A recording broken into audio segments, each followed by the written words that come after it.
É uma alegria a gente poder se reunir, né, com o Senhor.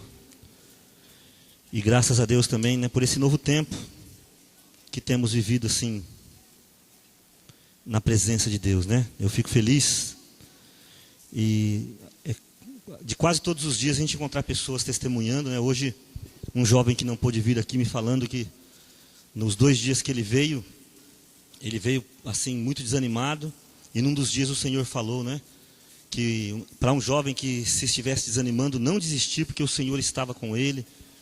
Enfim, como o Senhor tem sido misericordioso conosco. E neste mês que a gente vai falar sobre cura,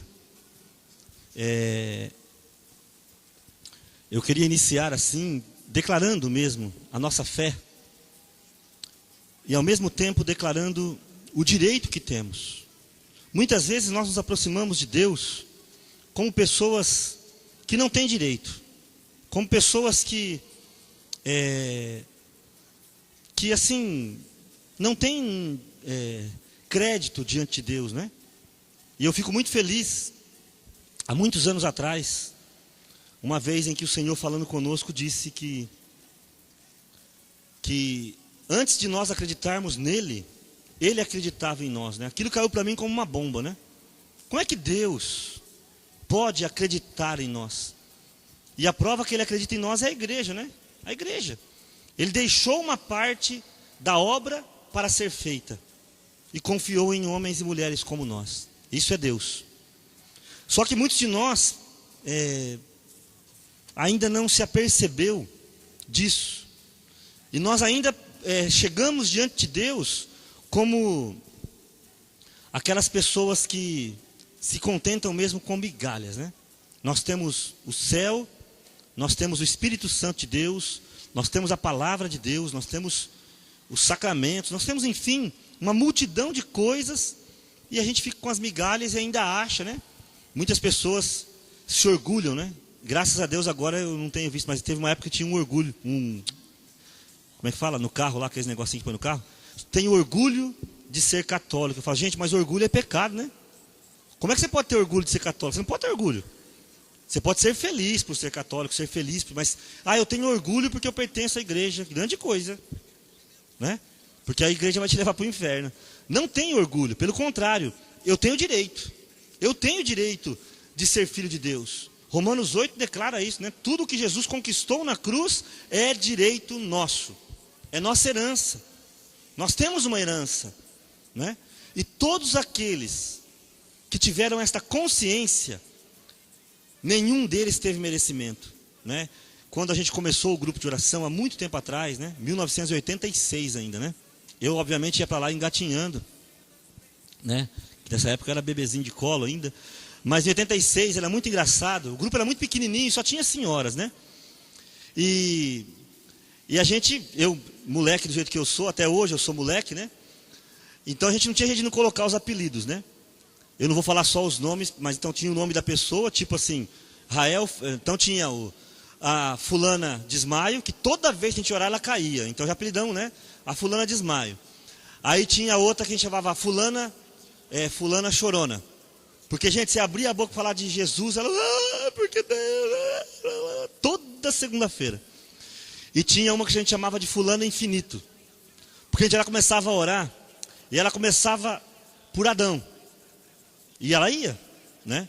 Senhor, o Senhor criou Adão. Aí, toquei Adão, maravilhoso, mas Adão pecou. Aí ela ia para Noé. O Senhor criou Noé. E ela tinha conhecimento bíblico, porque ela orava mesmo. O Senhor criou Noé. E Noé, depois da arca, bebeu, ficou bêbado e pecou.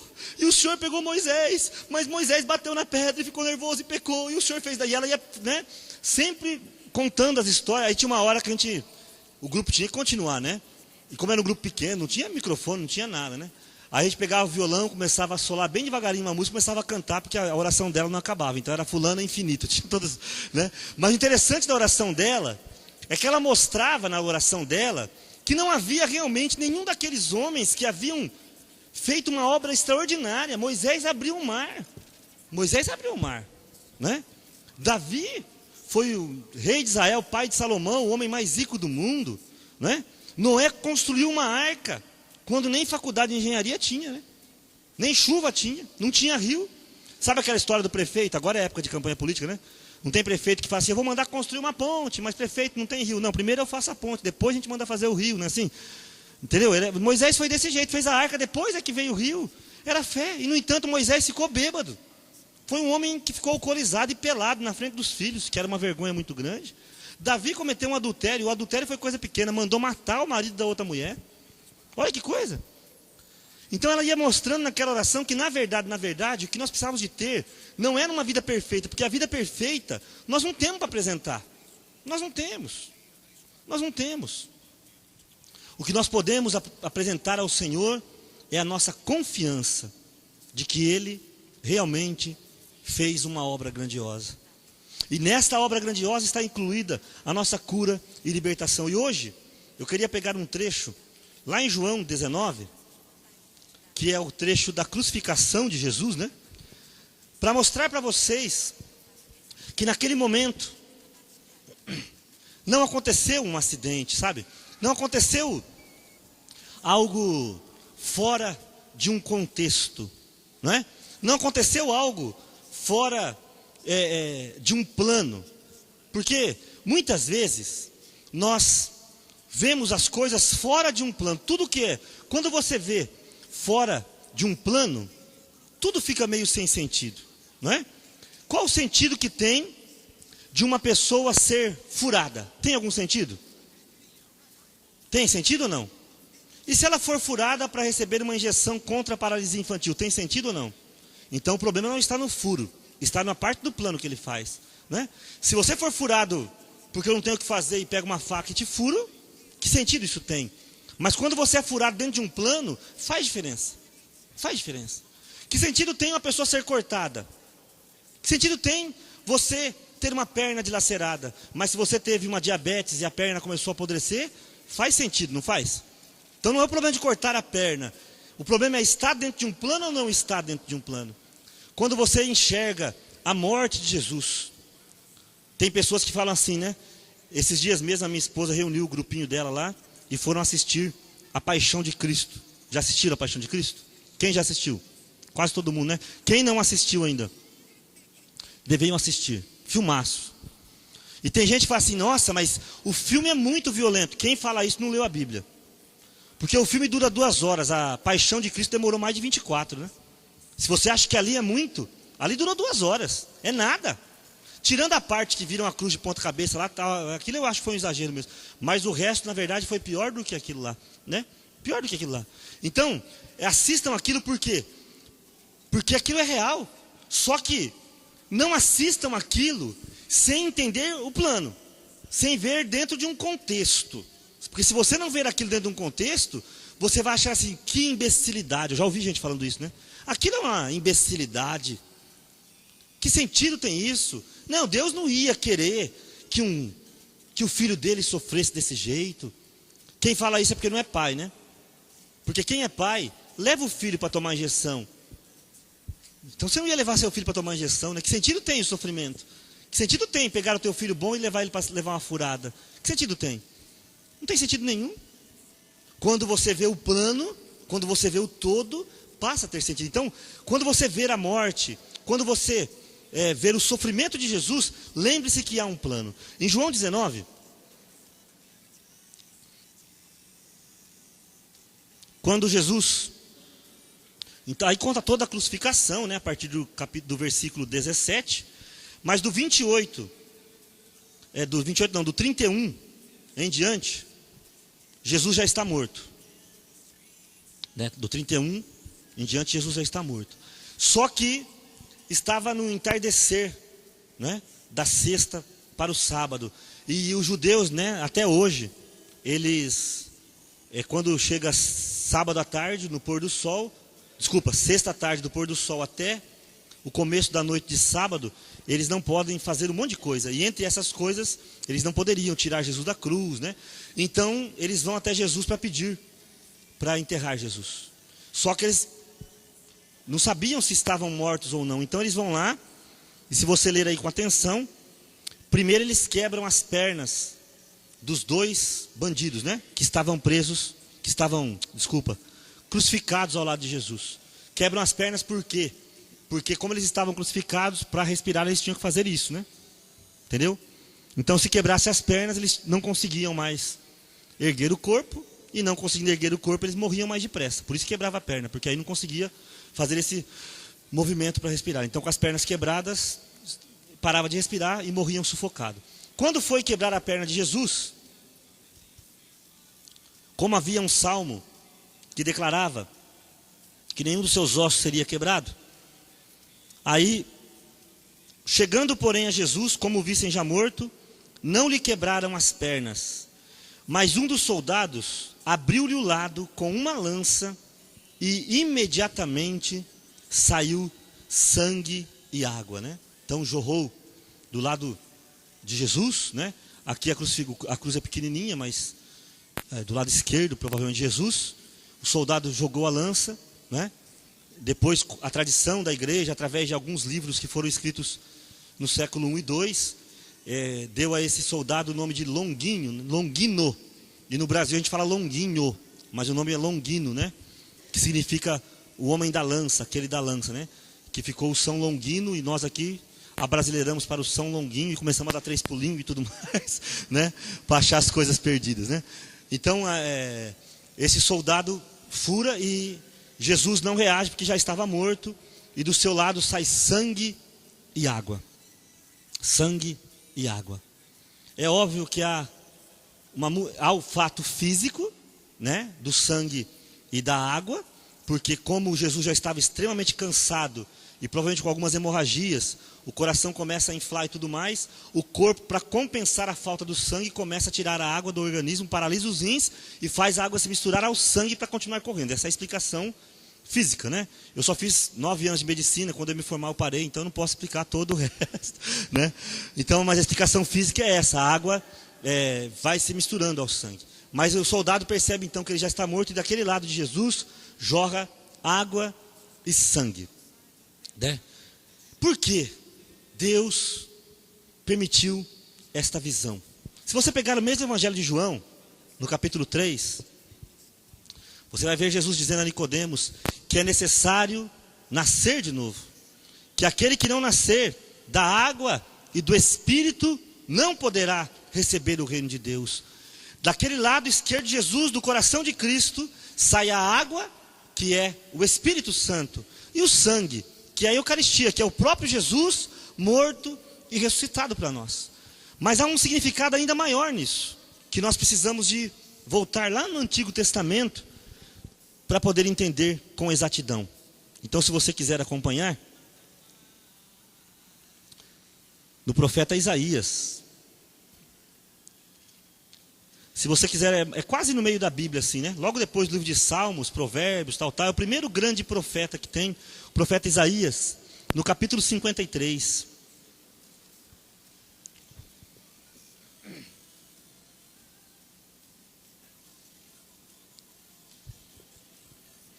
Então perceba, Jesus, mãos, pés, na verdade, né? Costas, cabeça, né? Coroa de espinhos, todo o seu corpo machucado, mas mesmo depois de morto, uma chaga ainda aconteceu, né? Do lado esquerdo ali, saindo sangue e água para mostrar o nascimento da igreja mesmo. A água que representa o Espírito Santo, o sangue que nos traz o corpo e o sangue do Senhor, a Eucaristia, né? A ceia e a própria igreja como um todo, né?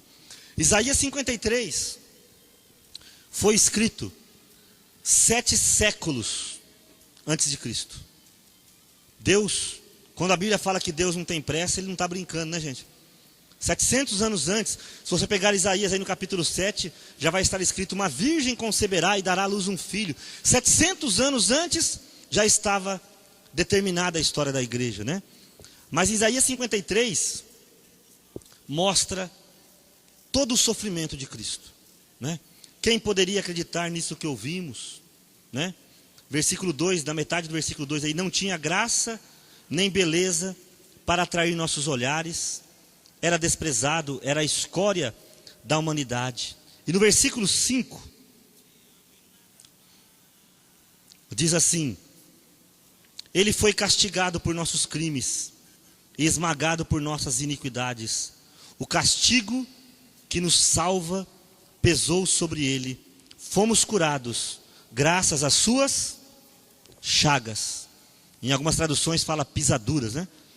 Em algumas traduções fala pisaduras, em outras fala chagas, em outras fala feridas, né? Fomos curados, salvos, resgatados pelas suas chagas. Se você ler o versículo anterior, o versículo 4, fala que ele tomou sobre si as nossas enfermidades e carregou os nossos sofrimentos. Olha só, a crucificação, a morte de Jesus não é algo isolado. Quando você começa a entender a história, sabe como é que eu consegui captar a história diante de Deus? Nós, humanos aqui, nós não temos uma concepção da história, né? Nós vemos o hoje, temos algumas lembranças do amanhã e alguns sonhos para o amanhã e algumas lembranças do passado. Não é assim que a gente funciona? Né? A gente tem mais ou menos uma noção de algumas coisas do passado e alguns sonhos para o futuro, estamos vendo hoje. E quando no hoje acontece algo, a gente dá uma balançada, não é isso? Sou só eu ou você também? Não dá uma balançada? Ficou desempregado, você não fala, opa, não é isso? Apareceu um câncer, meu Deus. Meu marido, minha esposa, minha namorada me abandonou, opa. Não dá umas balançadas assim na gente? Porque a gente consegue ver o agora. E quando você vê só o agora, sem ter uma concepção exata de todo o passado, de tudo que você passou ou que a outra pessoa passou, e sem ter nenhuma ideia do futuro só, do futuro a gente tem mais desejos do que ideia, né? Essa aqui é uma verdade. Então, a gente fica meio que perdido. Para Deus não funciona assim. Quem é velho vai lembrar daqueles filmes Super 8. Alguém lembra disso ou não? Já viram o filme Super 8? Ninguém viu? Super 8 é aqueles filmes que eram feitos em rolo assim. O Luiz deve conhecer, Luiz? Não é isso? E aqueles filmes são interessantes, não é assim? Porque aqueles filmes são quadro a quadro, não é? Quando você pega aquele filme na mão, quadro a quadro, na verdade se o filme tiver 3 horas, você tem 3 horas na mão. Se for um seriado de 10 anos, 10 anos estão na sua mão. E você pega ali aquele quadro a quadro, você está ao mesmo tempo lá naquele quadro que o mocinho saiu de casa, e ao mesmo tempo você está com o quadro lá no final que o bandido paga o preço dele. Entendeu? Mas quando você só vai assistindo o filme aos poucos, tem hora que chega a estar até nervoso de filme, né? Porque parece que vai ser tudo errado, você faria de outro jeito e tudo mais, né? É assim que a gente faz com a natureza, né? Eu me lembro quando eu li uma historinha uma vez de um cabra revoltado com Deus, né? Estava muito nervoso com Deus, porque ele falava que Deus fez tudo errado, se é que ele existisse. E ele ficava falando das coisas, né? Está tudo errado. Deus deu asa para passarinho, ó. E nós, com tanta inteligência, temos que pagar caro para andar de avião. Está errado. E não sei o que, e tudo errado, tudo errado. Está vendo? Olha só isso aqui. Né? Aí passou pelo chão, aquele pé de melancias enormes, bonitas. E do lado do pé de melancia, um pé de jabuticaba. Fala, sabe como é que Deus é burro? A melancia desse tamanhozão, no chão, jogada. E a jabuticaba desse tamanhozinho, aquele pé enorme, bonito. Olha como é que Deus é burro. E assim, xingando Deus, ele dormiu embaixo do pé de jabuticaba. E acordou com a jabuticaba caindo na cabeça dele. Na hora que a jabuticaba caiu na cabeça dele, ele escutou a voz de Deus. Ô inteligente, se você tivesse feito o mundo, você estava morto agora. Né? Porque teria caído uma melancia na cabeça dele, né? Sabe? E a gente muitas vezes questiona a vida dessa maneira. Eu me lembro quantas e quantas vezes eu falava que eu tinha nascido na família errada. Quantas e quantas vezes eu falava que eu nasci com o corpo errado, o cabelo errado, o olho errado, o pé errado, tudo errado. Quanta doença isso vai trazendo para a vida da gente. Quanta doença. Quantas pessoas hoje estão doentes, estão enfermas, por não entenderem que há planos de Deus. Olham para a cruz, para o sofrimento de Jesus, e pensam assim, ai Deus, eu estou igual ao Senhor, porque eu também sofro, não consigo entender nada. Você está enganada, Deus consegue entender tudo, tem plano para isso. O que você precisa entender é que há planos. E que Jesus cumpriu um plano de Deus. Aqui no passado, havia profecia, na morte, que era o presente da época, né? Que era o momento em que Jesus estava na cruz. Havia o fato, e se você pegar a segunda carta de Pedro, o apóstolo Pedro vai dizer exatamente isso. Que Jesus veio para levar as nossas enfermidades. Segunda carta de Pedro está escrito isso, né? Ou seja, lá no passado, o testemunho de que isso iria acontecer, João narrando o fato de que isso aconteceu, e o apóstolo Pedro no final da vida dizendo, olha, lembra? Isaías falou e Jesus fez, agora está consumado. Agora está consumado. Então há para nós uma garantia de que o Senhor cumpriu a sua promessa. E de que hoje nós temos direito à cura. Eu senti muito no coração de falar isso hoje, sabe por quê, irmãos? Eu tenho visto, assim, um povo de Deus derrotado. Eu tenho visto um povo de Deus doente, no corpo, na alma e no espírito. Eu tenho visto um povo de Deus que não sabe mais enterrar os seus mortos, né? A gente não consegue mais enterrar uma pessoa porque a gente acha que a morte não faz parte do plano de Deus. A gente não consegue entender que há um plano inclusive para a morte. Então nós não estamos mais vendo cristãos sendo enterrados, nós estamos vendo pagãos sendo enterrados mesmo. Porque as pessoas estão desesperadas, né? Nós não estamos mais vendo cristãos, e são pessoas, eu estou falando para as pessoas da igreja. Eu não estou dizendo para quem era do mundão, não. Eu estou dizendo para você que tem buscado ter fé. Que nós temos vivido muitas vezes sem direito a nada. Sem direito a nada. A gente fala que Jesus é o Senhor, mas é escravo do pecado. A gente fala que Deus é mais, mas na verdade, o medo é mais. A gente tem medo de tudo. Pai que não quer deixar o filho estudar fora. Mãe que, sabe... Mãe que acha que... Eu já falei isso aqui várias vezes, mas sempre que eu falo de mãe e filha namorando, eu falo isso, né? Que é tão engraçado, as mães vão conversar comigo e falam assim, olha, Marinho, a minha filha quer namorar. Você acha que é absurdo? Quantos anos que ela tem? 16, 17, 18, algumas até mais do que isso, né? Aí eu pergunto para a mãe assim, é verdade, né? E a senhora começou a namorar com quantos anos? Aí você vê a mãe ficar vermelhinha, né? Eu comecei com 13, mas era outro tempo. Lógico que era outro tempo. Você tem 40, era outro tempo mesmo, ué. Agora, só na sua cabeça, que naquele tempo você estava preparada. Sua filha não está preparada para namorar. Na verdade, quem de nós estava? Seja sincero. Quem de nós estava quando começou? Quem de nós realmente estava pronto para casar? Um dia bate um papo desse com seus filhos. Eu bato muito esse papo com meus filhos. Filho, a gente casou e a gente achou que estava pronto, mas tinha tanta coisa para aprender. Tanta coisa para aprender. Então a gente não percebe que há planos. E nestes planos de Deus existem muitos sofrimentos. Não adianta negar isso. Mas também há direitos. Meu irmão, minha irmã, nós temos direito. Eu estou com uma irmãzinha lá na UTI, irmãzinha de fé, né? A Ada Rita. A Ada Rita é uma bênção. Ela tem um problema muscular há uns 20 anos, acredito eu. E ela é uma intercessora, assim, daquelas violentas, né? E ela é extremamente dependente da mãe. E a mãe dela está com 90 e alguma coisa. 92, né? Oi? 94? Está uma discussão aqui. A dona Lidia está mais perto da idade dela aqui, eu não sei. Mas tudo bem, que seja 90, não importa, né? Mas eu lembro que uma coisa que me marcou muito.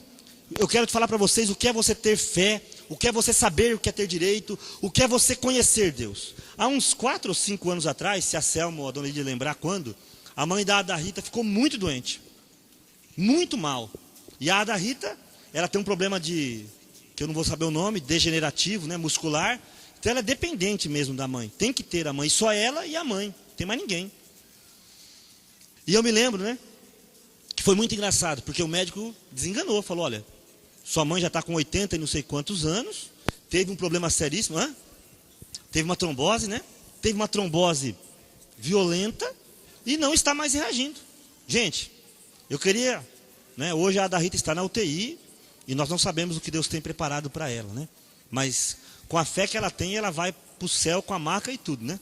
Ela vai chegar lá com o respirador, Jesus, vim te entregar aqui, porque ela é uma bênção. Gente, olha o que é você saber o que é direito.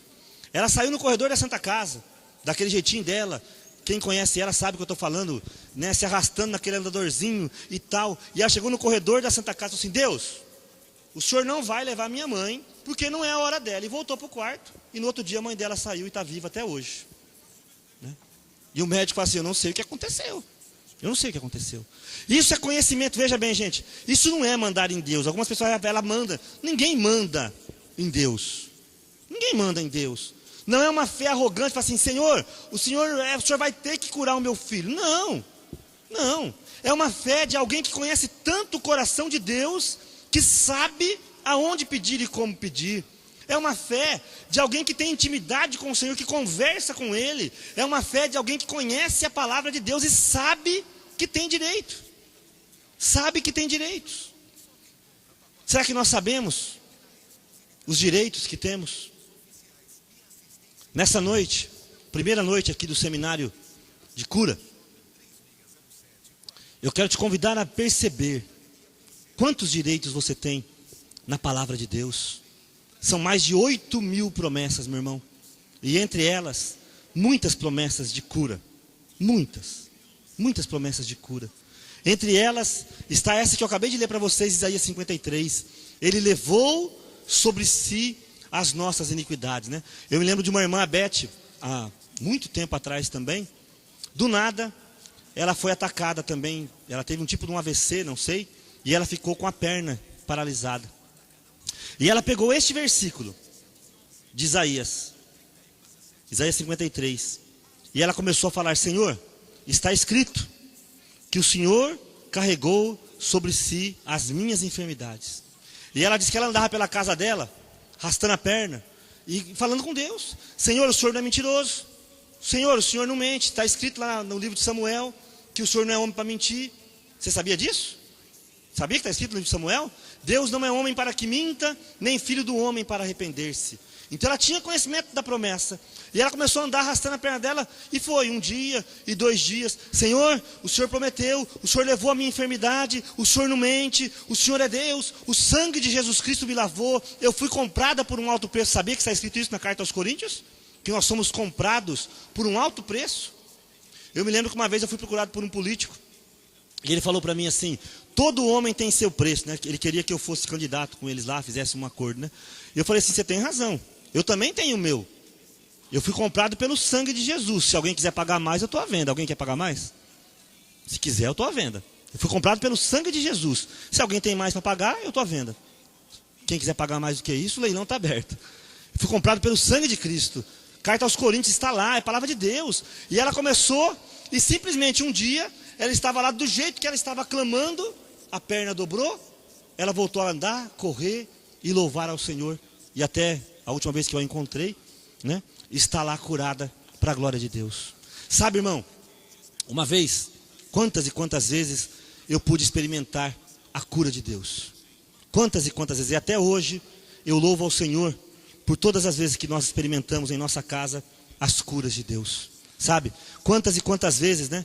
Eu me lembro que uma vez eu tive uma inflamação no testículo. Gente, que dor, né? Só homem que sabe disso. Né?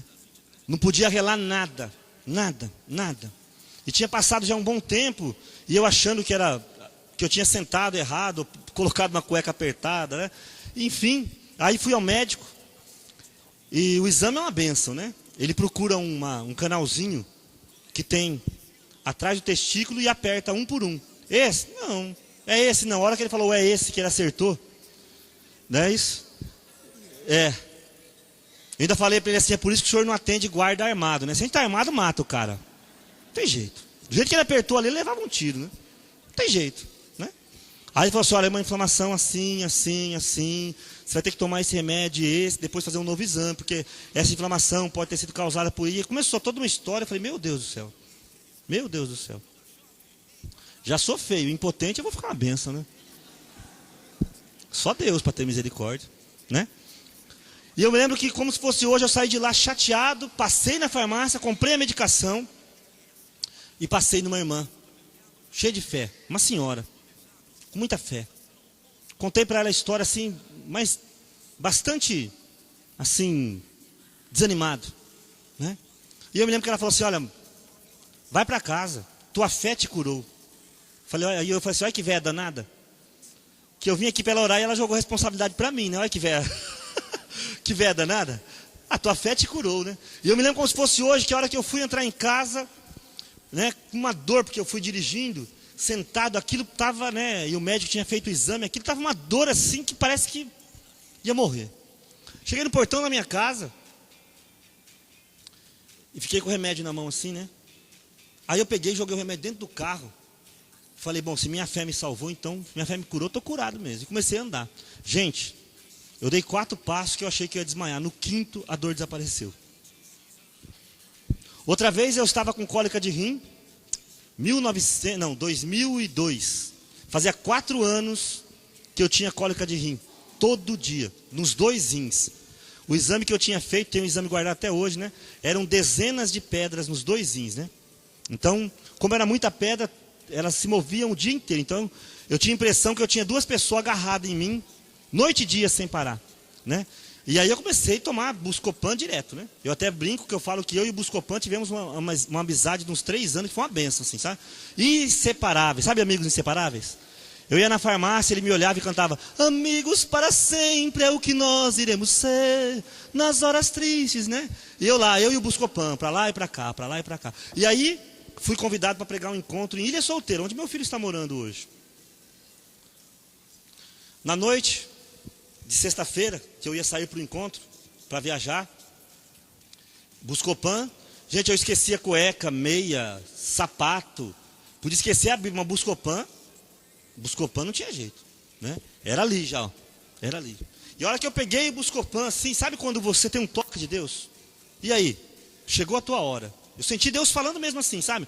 Chegou a tua hora, né? Só que a dor estava lá, sabe? É duro quando você tem um teste de fé assim, sabe? A dor estava lá, a mesma dor. E quando dava crise, eu era internado e tomava Valium e tudo mais, né? E saindo de viagem, com aquela dor assim, sabe? Daqui a Ilha Solteira, quase 2 horas dirigindo sozinho, né? E aí? Vai confiar? Não vai? Eu e o Buscopan. Aí eu senti que era a hora de terminar a amizade, né? Olhei para ele, olhou para mim. Aquele conta-gota começou a escorrer, aquelas lágrimas assim, sabe, pelo canto. Coloquei o Buscopan de lado, como se fosse esquecendo mesmo assim. Arrumei minha mala e fui com aquela dor. Ah, meu irmão, na sexta-noite eu parei em Jales. Na verdade, a hora que eu lembrei, eu fui dormir em Jales, na casa de um sobrinho, que o encontro começava às 8 horas da manhã. E fui para Jales. Gente, dormi nada à noite. Uma dor, mas uma dor que você não tem noção. Rolava para um lado e rolava para os 2 rins. Fui embora no outro dia de Jales para Ilha Solteira. Cheguei lá, comecei o encontro. Primeira palestra, teve um intervalo assim, aí começava a tomar água para poder urinar e sair, se tivesse pedrinhas pequenas, né? E fui assim para o banheiro e falei assim: meu Deus do céu, que dor. E aí eu lembrava, né? Pelas tuas pisaduras eu fui curado. Gente, na metade da segunda palestra, a dor desapareceu. Faz 10 anos que eu não tenho uma cólica de rim. Nunca mais. Sabe, há alguns momentos, meu irmão, veja, não estou dizendo para você jogar remédio fora. Não estou dizendo que Deus é obrigado a curar todas as enfermidades. Estou dizendo para você, eu sofri 4 anos com cólica de rim, né? Então, a semana que vem a gente vai falar até sobre a doença no plano de Deus. Uma coisa que assusta as pessoas, mas eu vou mostrar para vocês que pode acontecer, né? Então, há alguns momentos que a doença pode fazer parte de um plano muito maior, né? Mas eu estou dizendo para você que há um momento em que você sabe que Deus vai te tocar, que Deus está te tocando. E nessa hora, meu irmão, muitas vezes é exigido um passo de fé. Nessas horas, muitas vezes, é exigido algo que vai além da capacidade humana. A fé que remove montanhas. Nesta noite, eu quero te convidar a crer nesta água e neste sangue que jorraram da cruz. Naquele dia, Deus estabeleceu um contrato.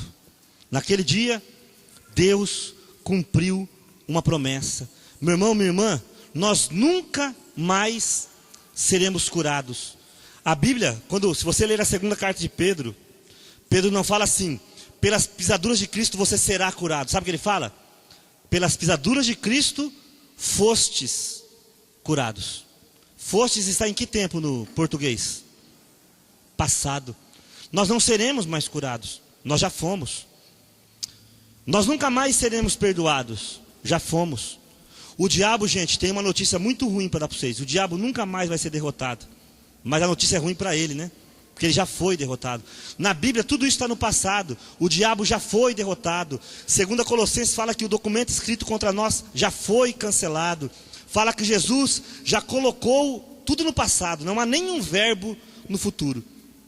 O único verbo que está no futuro é que se refere à volta de Jesus, quando o diabo passa a perder inclusive o direito da tentação. Hoje ele tem o direito da tentação, mas é uma tentação de alguém que já está derrotado. Só isso.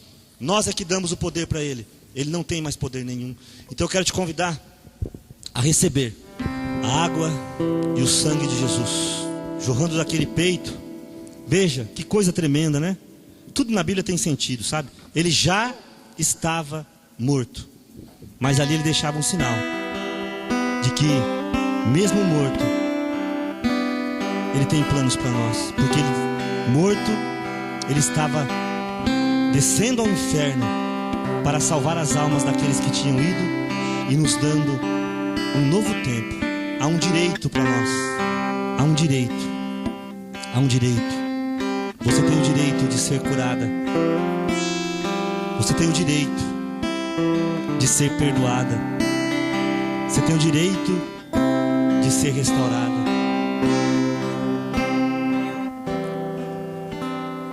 Tem o direito.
Antes de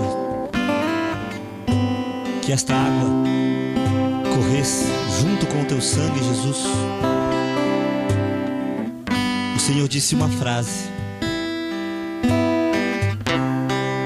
Nesse mesmo trecho de João 19, antes desta água jorrar,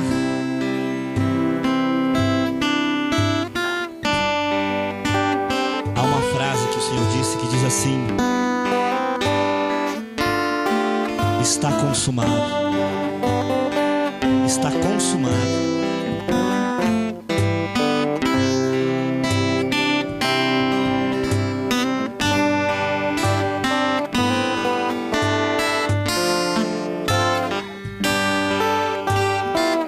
Está consumado. Está feito. O Senhor disse que tinha feito o que tinha para ser feito.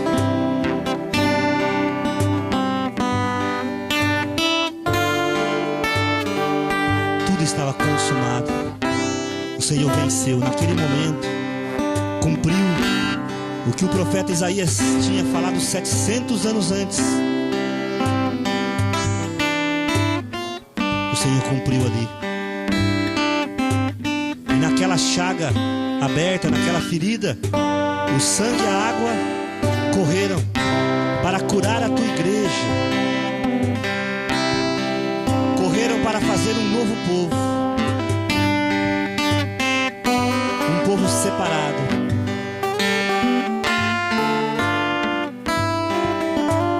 Nesta noite, Jesus, queremos também nos banhar nesta água viva.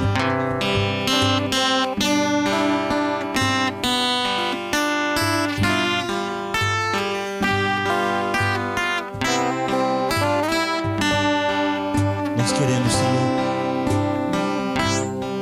nós queremos ser respingados pelo teu sangue, lavados por esta água viva. Eu clamo agora, Senhor, que cada filho e cada filha que está aqui neste momento tenha consciência de que foram comprados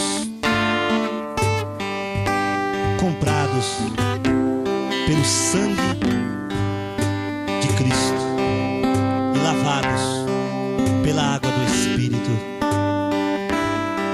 Filho, fostes comprado por alto preço. Filho, filha, fostes lavado por uma água pura. Agora é com você.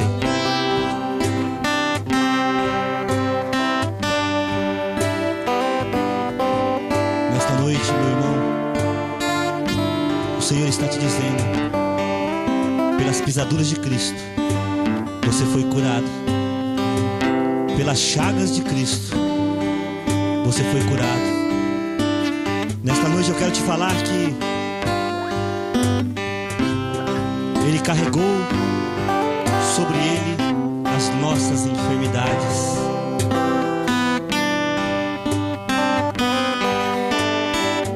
Se esta verdade estava encoberta aos teus olhos, meu irmão, então em nome de Jesus, recebe a cura. Se esta verdade estava encoberta aos teus olhos, meu irmão, no nome de Jesus, que os teus pecados sejam lavados pelo sangue derramado. Que nesta noite você saiba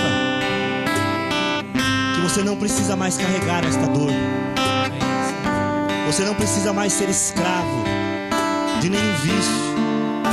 Você que já estava viciado em medicamento, alguém aí que tem se viciado mesmo em anti-inflamatório, que coisa.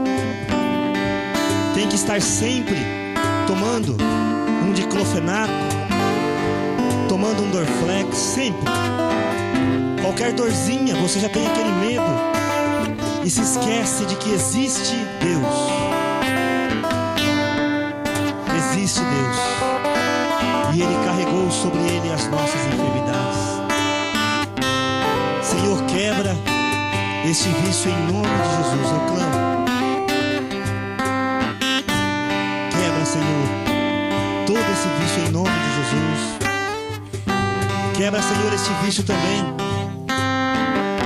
de uma menina que está aí se deixando levar por um sentimento de derrota. Está se acostumando a que as pessoas tenham piedade dela, tenham dó, tenham pena. Minha filha, não se acostuma com isso. Isso é coisa de derrotado. Você não é uma derrotada, você é uma filha amada de Deus, filha escolhida de Deus. Você não precisa mais de torcer por uma tristeza para que tenham pena de você. Não precisa, filha amada. Filha amada, venha banhar-se nas águas do Senhor e seja livre em nome de Jesus. No nome do Senhor, receba toda a cura, toda a cura, toda a cura. Quero pedir também ao Senhor que venha curar pessoa que está aqui esta noite e que carrega com ela uma sequela de um acidente. Você que teve um acidente, eu não sei quanto tempo, não sei o que foi, para mim também não faz a menor diferença, mas permaneceu uma sequela.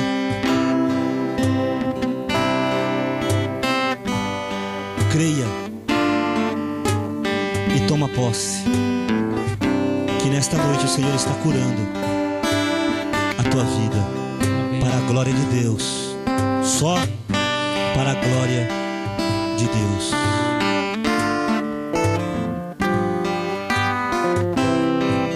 Quero te abençoar,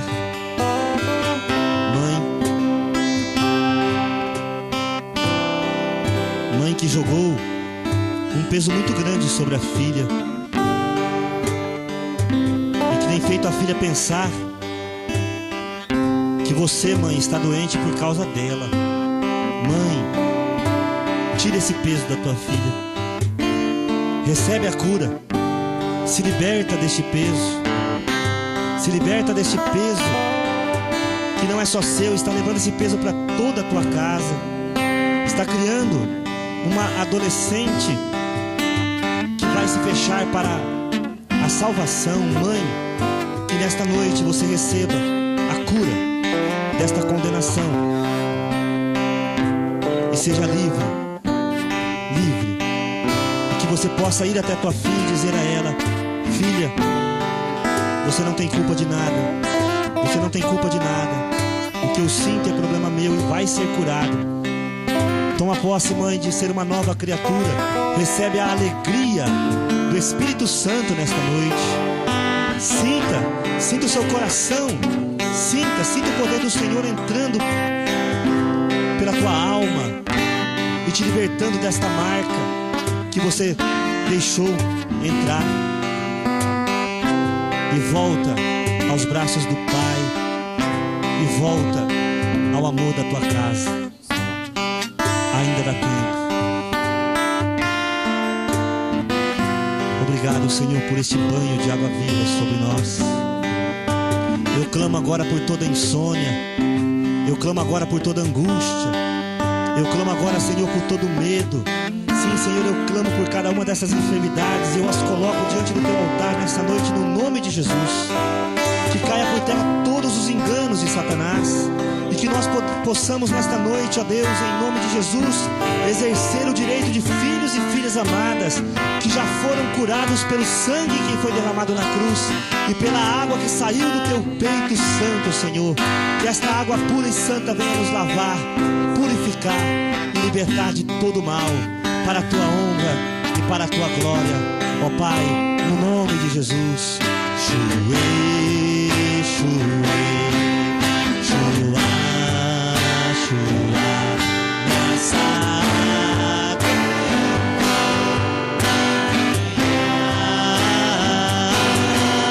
Shuê, Shuê, Shua, Shua, nessa água eu vou me banhar.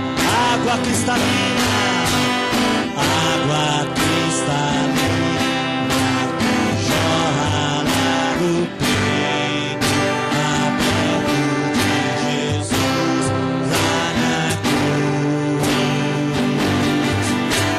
É uma água viva que cura e que liberta cuja fonte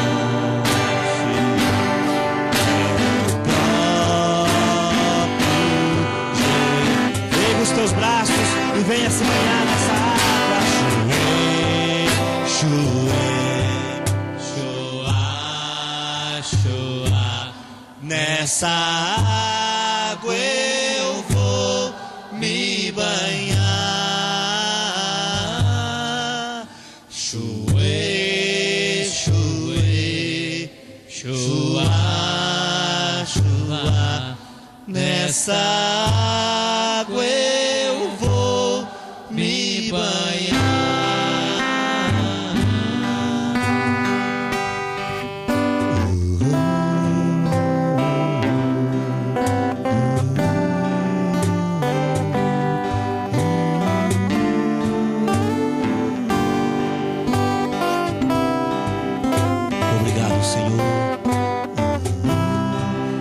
seu pensamento, no seu coração, com a sua voz.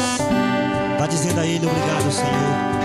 Obrigado por ter morrido por mim. Obrigado por ter morrido pela minha família. Obrigado, Senhor, pela tua água viva. Obrigado, Senhor. Obrigado. Obrigado. Obrigado, Senhor.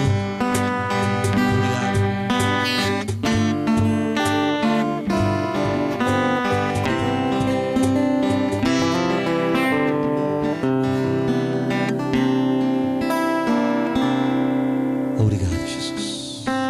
Obrigado.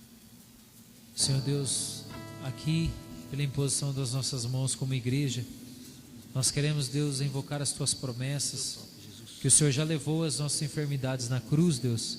E como o Padre Jorge costumava dizer, Senhor, esta palavra é como um remédio. Se nós não tomarmos, nós não seremos curados. Então nós estamos bebendo dela agora, Senhor. Pelas tuas pisaduras nós já fomos curados, Deus. Então traz, Deus, o alívio, traz, Deus, o testemunho para glorificar o teu nome, Deus.